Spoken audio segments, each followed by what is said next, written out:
Proposition de la loi électorale à l'Assemblée nationale par les parties prenantes. Le président Christophe Mbosso Kodia a, au nom de la plénière, reporté le débat et vote de la loi électorale au mercredi 20 avril prochain de suite de boycott de la séance plénière par le camp FCC. Mbosso souhaite que ce camp de l'opposition participe au débat général sur les grandes réformes attendues sur la loi électorale. Entre-temps, il demande le cahier de charges de l'opposition de ces différentes propositions pour la transparence. Plus de détails dans ce reportage signé Félix Matoudi.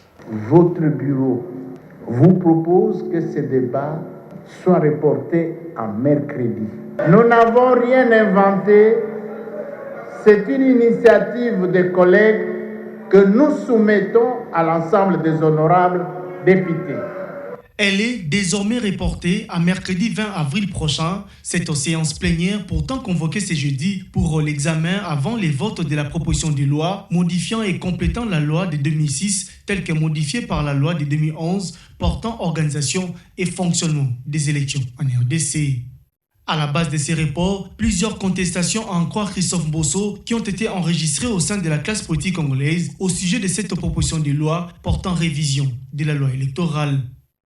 Les speakers de la Chambre basse du Parlement évoquent alors la recherche du consensus sur certaines questions électorales qui divisent encore les parties prenantes à ces processus électoraux. Il est souhaitable, d'ici à mercredi, que les différents groupes parlementaires se concertent autour des options à lever. Concertons-nous dans nos différents groupes parlementaires. Le bureau de l'Assemblée nationale restera ouvert à recevoir les propositions venant des autres partenaires politiques et sociaux qui ne l'ont pas encore fait. Notez bien, collègues, s'il y a des dispositions qui requièrent un consensus, votre bureau reste ouvert pour organiser une concertation entre majorité et opposition. Donc, le débat aura lieu à l'intérieur, pas extra-parlementaire.